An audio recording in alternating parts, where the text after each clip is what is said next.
Who is an MA student in English at the University of Houston, and her paper today is Reclaiming Representation, a Disruption of American Indian Women Tropes in Julie Buffalohead's The Skin Shifting.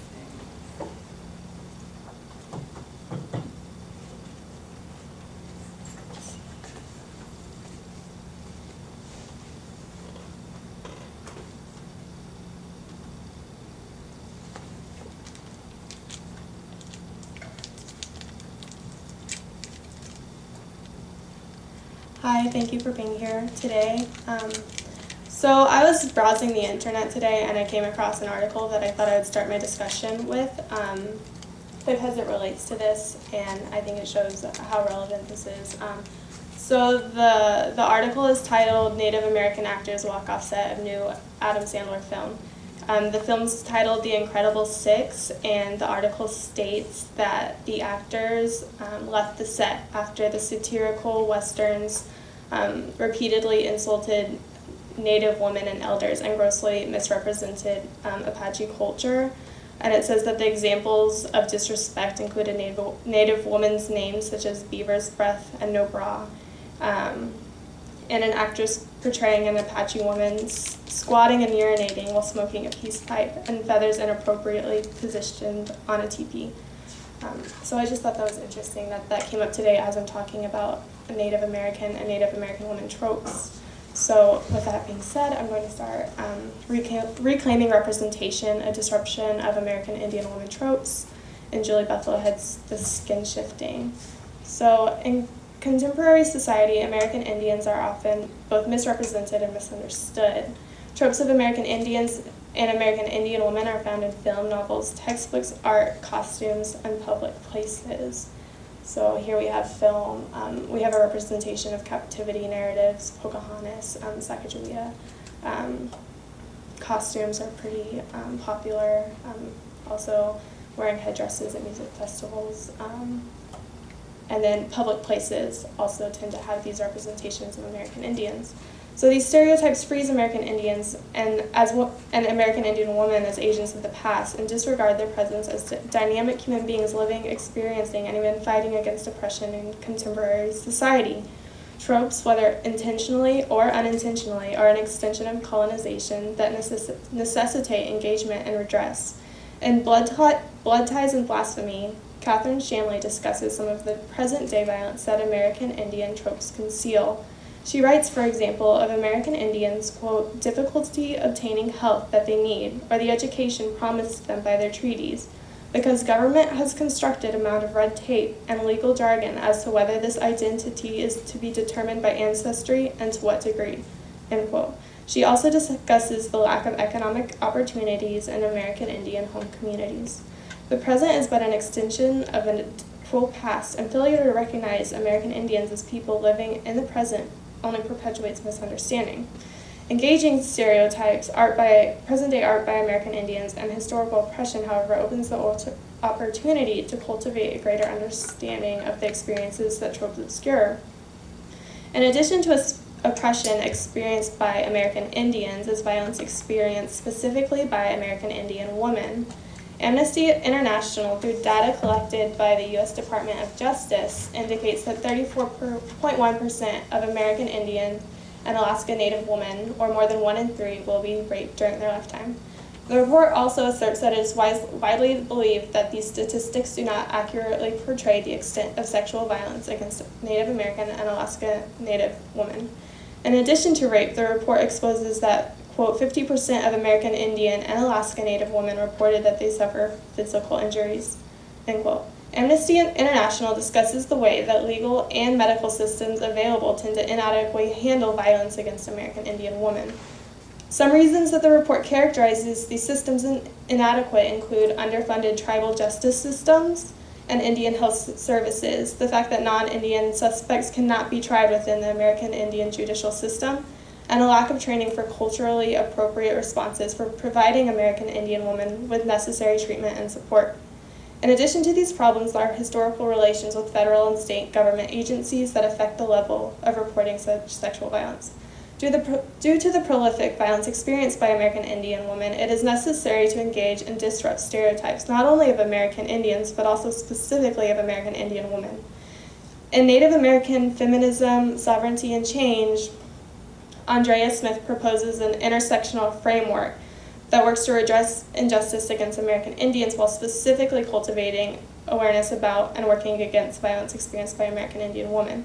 Smith asserts, quote, "By narrowing our analyses solely to the explicitly economic realm of society, we fail to account for the multiple ways women have disproportionately suffered under colonization, from sexual violence to forced sterilization," end quote.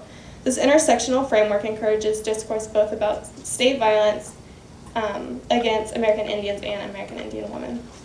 Smith argues that, quote, "Scholarly analyses of the impact of colonization on Native communities often minimize the histories of oppression of Native women," end quote.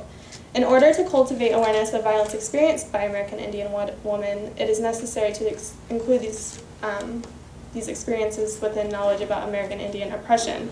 So the type of intersectional framework that Smith advocates allows work against and knowledge about historical and contemporary violence toward American Indians and American Indian women. Abundant work has been done that discusses and engages work by American Indians that reclaims representation and disrupts stereotypes. However, few studies directly reference art or work by American Indian women that engages stereotypes and oppression experienced by both American Indians and American Indian women. In this paper, I discuss a painting by Julie Buffalohead that can be interpreted as doing this kind of work. Julie Buffalohead is an American Indian woman artist whose work engages stereotypes. In her painting, titled "The Skin Shifting," she uses a unique blend of colors and imagery to expose the detrimental effects of colonization and stereotypes of American Indians. In this paper, I'm going to offer a close reading of her painting, and I'm going to do this in layers, starting with the background. And each layer, to me, this is analysis, so I think that each layer seems to engage a different stereotype and try to reclaim representation and show what these stereotypes do and what they obscure. So in the background or foundation of the painting, she uses an abstract blend of different tones of forest green, burgundy, golden yellow, brown, and black. These colors are neutral, earthy tones and can be read as representing the trope that American Indians are deeply connected to nature. Buffalohead, however, engages and disrupts the stereotype through abstract placement of the colors.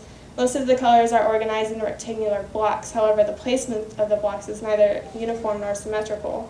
Similarly, the tone and shading of each shape is not solid or singular. Each block features unique shades and tones of colors.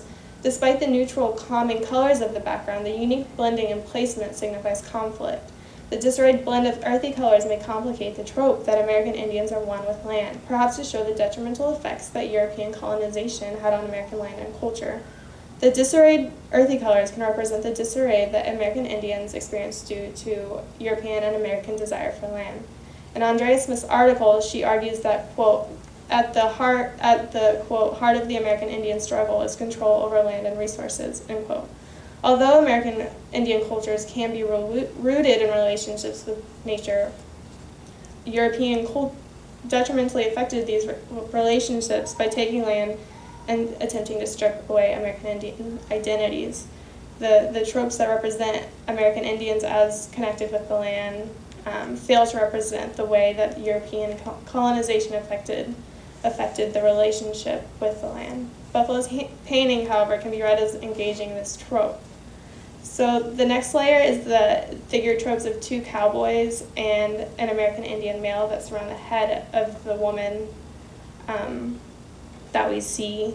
The American Indian is a white color and he wears a traditional headdress, and he kneels upon a burst of deep yellow and holds a gun poised against his shoulder and pointed at the cowboy that stands across from him. His gun, however, also points at the woman that is the focus of the painting. The brown outline of a cowboy stands directly across and faces the American Indian figure. He also has a rifle that is waist high. His gun points directly at the woman's head. The third figure stands between the American Indian man and the cowboy. He is the most translucent of the three figures and painted burnt orange. He holds a lasso hoisted over the woman's head as if he is ready to capture her. Each figure has his weapon pointed at the woman. The yellow burst of color below the American Indian man may signal him as a favored figure amongst his three. However, his rifle can also be interpreted as pointed at the woman despite what looks like might be an attempt to protect her. Does he play a role in the pain that she signifies? Perhaps he tries to protect her but hurts her in the process. Whatever the case, the three male figures all seem to have weapons pointed at her head, and the conflict between them seems to negatively affect the woman. She is caught between and even seems to be imprisoned by the conflict between the popular cowboy and Indian trope. By representing and engaging the effects of this conflict and stereotype, Julie Buffalohead seems to reclaim representation and expose the detrimental effects of American Indian tropes. The cowboy and Indian trope fails to acknowledge violence experienced by American Indians and American Indian women. Buffalo, however, seems to expose the way these tropes affect American Indians and American Indian women. So the last and focal point of the painting is the woman. She bears characteristics of both a human and an animal. She has a human body, pointed animal ears, and a bushy animal tail. The animalized trope is a stereotype we see in early American literature that kind of justifies the colonization project. So her face is a blur, and the viewer can scarcely make out two eyes and a mouth. She sits hunched over in a chair, and her legs are open. This can signify the trope that hypersexualizes American women, and also can bring attention to sexual violence experienced by American women. So through this, the most significant part to me is the blank faces that seem to obscure the identities of the woman and of the figures. So Buffalohead seems to again engage these tropes. So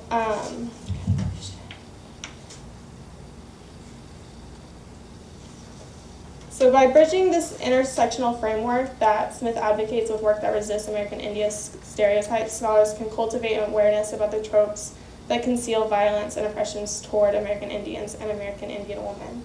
And this is an example of an artwork that does that. It is important to use and engage work and art by American Indians and to bring attention to the fact that they are agents of the present that actively reclaim representation and work against and oppose oppression. Working toward an understanding of stereotypes and subversion toward these stereotypes can be a first step in encouraging others to participate in activism and reform that works with and not for American Indians and American Indian women. Thank you.